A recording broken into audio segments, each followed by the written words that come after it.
But I want to talk about Russia first and Prince Andrew, because Prince Andrew is all over the papers today. MI5 investigating his cash from China and the fact that there was a high-ranking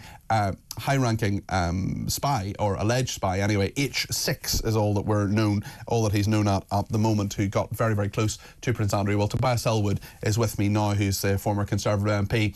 Tobias, on a different channel, they're actually running a clip of you right now, and that gave me slight heart failure thinking that you're actually on another channel. But it's wonderful to have you on Talk, so thank you for your time this afternoon. What do you make of this affair in regard to Prince Andrew? Because China is a really worrying, pernicious threat. Their espionage, a slightly different way. This isn't sort of James Bond. This is about influence, isn't it? This is about changing and shaping the debate.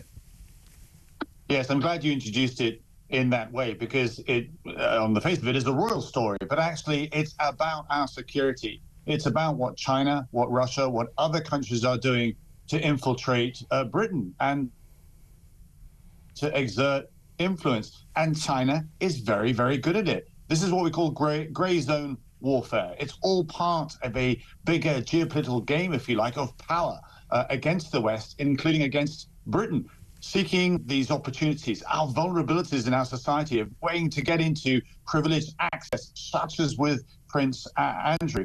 And it's about perhaps pushing a more positive image of China, but also about understanding our secrets, causing economic harm, sowing a little bit of political discord as well, espionage opportunities and intellectual property theft. It's all about taking advantage of those who will be vulnerable. And Prince Andrew was always going to be high on the list, given what's happened to him.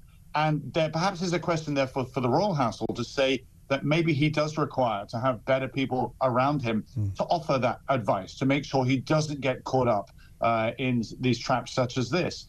And as I say, it exposes this wider, perhaps, absence of strategy, because it isn't just Prince Andrew. Any business wanting to do work or trade with China needs to clarify how we can operate and work with this gargantuan giant of an economy, but on a way that is safe and on terms that are equal, rather than that could be usurped or used against us. We've seen a number of times, we've seen MPs targeted by China, quite low-ranking MPs in some cases. We've seen a disgraced royal in the case of Andrew, and the fact that, you know, some might argue and say, well, why bother? I mean, he's not someone who has so much influence since his fall from grace a few years ago. Why do this? And to me, that actually sort of answers a question by itself, although you're the expert in this, Tobias, in that it's everywhere. It's not just about the people who are at the absolute centre of power.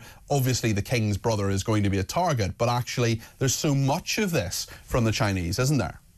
Yes, and China doesn't do anything today that it can do better in about 10 years' time.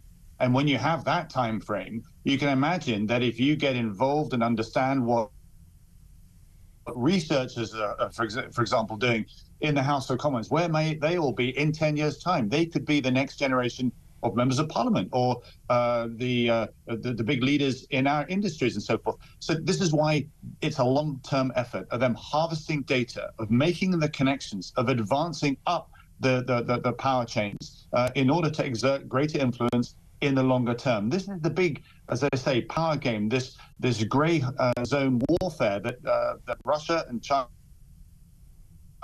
and other nations are now conducting on us. And we've been very late in the day to understand it.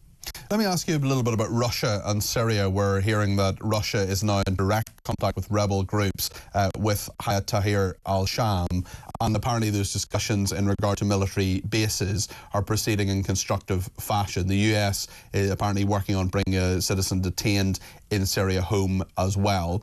What should our relationship be with HTS, the major coalition partner that's in power in Syria? Because they are still a proscribed organisation. They are Islamists. They are indeed, and it's important to remember that this Mohammed al-Jalani, HTS is then now called, Tahrir al-Sham, was recently called Jabhat al-Nusra. So they were an affiliate, the Syria wing, if you like, of al-Qaeda. And suddenly now we're expected to take them seriously. But they've taken over the capital of Damascus. They've now running much of the country itself. They set up this interim government. So we have no choice but to deal with them at the moment. My strong advice to them is to recognize that look at your own history in Syria. It's made up of a wonderful tapestry of tribes, of ethnic groupings and so forth. No individual power base, no individual grouping has ever been able to control Syria. It is calling out for a federated model. So if HTS is planning on somehow trying to run the country itself, it will fail. You mentioned yourself just a couple of the proxy influences that are trying now to vie for position. The country is ridden with warlords as well, different sectarian groups, all with power or backing from outside as well, trying to vie for greater territory, greater influence as well.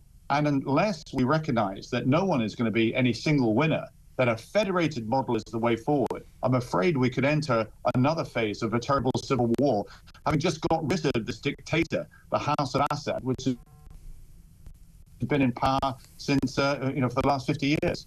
Do you think a civil war is the most likely outcome here, given all the competing different interests? Of course, no one would want that, but it does look as if there are so many, and often, and you're the expert in this, Tobias, but often when you have a very coercive society such as the Assad regime, once that disintegrates, well, it doesn't take long for the different elements to start vying for power, and that can lead to violence.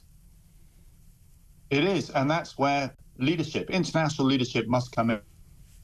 We need Turkey around the table, along with Russia, because they still have an influence there, but also the United Arab Emirates, Saudi Arabia as well, America, and indeed Britain. Britain has no agenda, make it very, very clear, but we are still respected in the region. I was just in Doha recently at a security forum, and people are saying there, Britain, step up. You know the region. You've got a history of connectivity with it. You can provide that thought leadership, that convening power to look at some of the solutions that might be viable. But if nobody offers solutions, then, as you imply, individuals will pursue their own agendas, and that just leads, I'm afraid, to further civil war. And when we talk about civil war, it isn't just Syria that therefore implodes again. It's allowing terrorism to then grow, which could threaten the West. It's allowing modern slavery to advance. It's allowing weapon systems to go back to Hezbollah, who could then attack Israel again. So getting Syria right is actually so critical for stability in the Middle East. Tobias, thank you very much indeed. That's Tobias Elwood there, the former Conservative MP, Foreign Affairs expert as well.